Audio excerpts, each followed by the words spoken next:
Capítulo 22. Los líderes de Quraysh.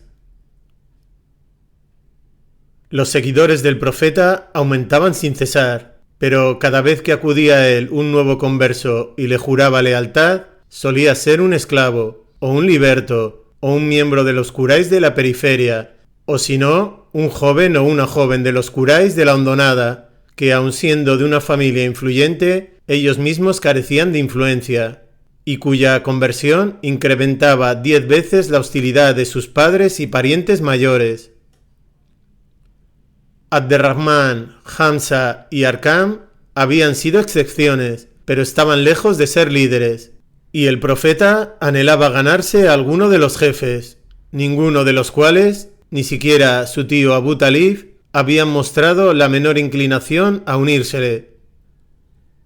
Le habría sido de gran ayuda para la propagación de su mensaje contar con el apoyo de un hombre como Walid, el tío de Abu Jahl, que no solo era jefe de Makhzum, sino también, si pudiera decirse tal cosa, el líder no oficial de Quraysh. Era además un hombre que parecía más abierto al diálogo que muchos de los otros. Y un día se le presentó al profeta la oportunidad de hablar a solas con Walid. Pero cuando estaban inmersos en la conversación, pasó junto a ellos un ciego, uno que recientemente había aceptado el Islam, y al escuchar la voz del profeta le pidió que le recitase algo del Corán. Cuando se le pidió que tuviese un poco de paciencia y esperar una mejor ocasión, el ciego insistió tanto que al final el profeta frunció el ceño y le dio la espalda. Su conversación se había echado a perder, pero la interrupción no supuso ninguna pérdida, pues en realidad Walid no estaba más abierto al mensaje que aquellos cuyo caso parecía perdido. Un nuevo sura fue revelado casi inmediatamente, y comenzaba con las palabras.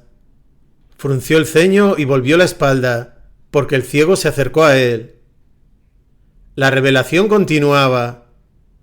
En cambio, a quien se cree autosuficiente, a ese le diste toda tu atención, aunque tú no eres responsable si no se purifica. Pero al que acudió a ti lleno de fervor y con temor de Dios, a ese no le prestaste atención. 80, 1-2, 5-10.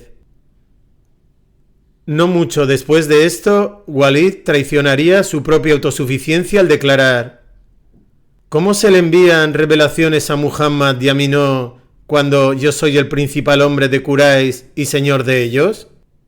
¿Cómo no se me envían a mí ni a Abu Masud, el señor de Thaqif, cuando somos nosotros los dos grandes hombres de las dos ciudades?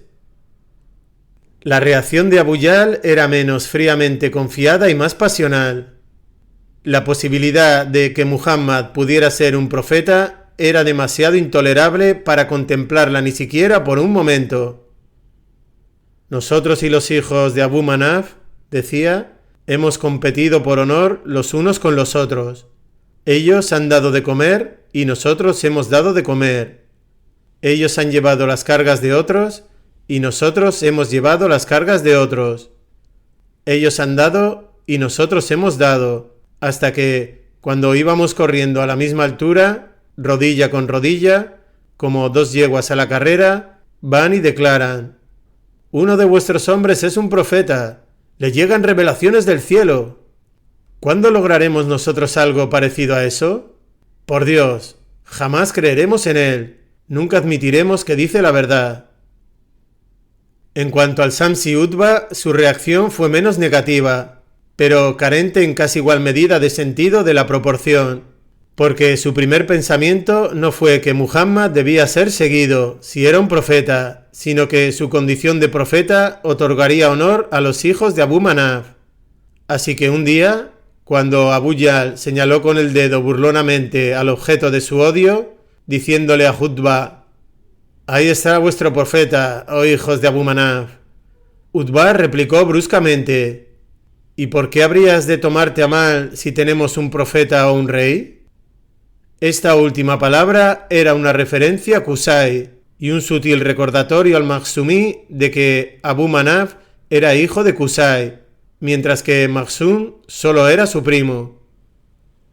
El profeta, que estaba lo suficientemente cerca como para oír este altercado, se acercó a ellos y dijo: «Oh Utba, tú no te has ofendido por causa de Dios, ni por la de su enviado, sino por tu amor propio. Y en cuanto a ti, Abu Jahl, una desgracia caerá sobre ti, reirás poco y llorarás mucho». Las fortunas de los diversos clanes de Quraysh estaban en continua fluctuación. Dos de los más poderosos en aquel tiempo eran Abdus Shams y Makhzum. Utba y su hermano Saiba eran los líderes de una rama del clan Shamsi. Su primo Harb, el antiguo líder de su rama Umayya, había sido sucedido a su muerte por su hijo Abu Sufyan, que había desposado, entre otras, a Hind, hija de Utba.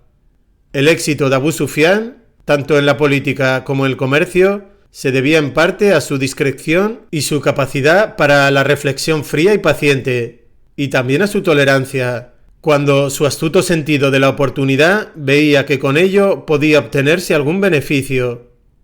Su impasibilidad provocaba frecuentemente la exasperación de Hind, mujer impetuosa y de genio vivo, pero él raramente se dejaba persuadir por ella una vez que había tomado una decisión. Como era de esperar, fue siempre menos violento que Abu Jahl en su animadversión hacia el profeta. Pero si bien los líderes de Quraysh diferían algo entre sí en su actitud hacia el enviado, eran unánimes en el rechazo de su mensaje. Habiendo alcanzado todos ellos un cierto éxito en la vida, aunque los hombres más jóvenes esperaban que para ellos esto fuese solo el principio, habían logrado en su percepción compartida algo de lo que se había llegado a aceptar en Arabia como el ideal de la grandeza humana. La riqueza no era considerada un aspecto de esa grandeza, pero era de hecho casi una necesidad como medio para ese fin. Un gran hombre debía estar muy solicitado como aliado y protector, lo cual significaba que él a su vez debía tener aliados fieles. Esto podía conseguirlo en parte tejiendo para sí, mediante sus propios matrimonios y los matrimonios de sus hijos e hijas, una red de conexiones poderosas y formidables. En este sentido, era mucho lo que podía conseguirse con la riqueza, algo que el gran hombre necesitaba también en su función de anfitrión. Las virtudes eran un aspecto esencial del ideal en cuestión, en especial la virtud de la generosidad, pero no con vistas a una recompensa celestial. Ser alabado por la gente, a lo largo y ancho de Arabia, e incluso más allá, por una generosidad espléndida, por una valentía leonina, por la inquebrantable lealtad a la palabra dada, tanto si lo había sido por alianza, protección, garantía o cualquier otro propósito. Ser alabado por estas virtudes en vida y después de la muerte era el honor y la inmortalidad que, según ellos, daba sentido a la vida. Hombres como Walid se sentían poseedores de esa grandeza, y esto generaba en ellos una complacencia que los hacía sordos a un mensaje que insistía en la vanidad de la vida terrenal, la vanidad del propio marco en el que habían tenido lugar su éxito. Su inmortalidad dependía de que Arabia se mantuviese tal como era, de que los ideales árabes provenientes del pasado se perpetuasen en el futuro. Todos ellos eran sensibles, en diversos grados, a la belleza del lenguaje de la revelación.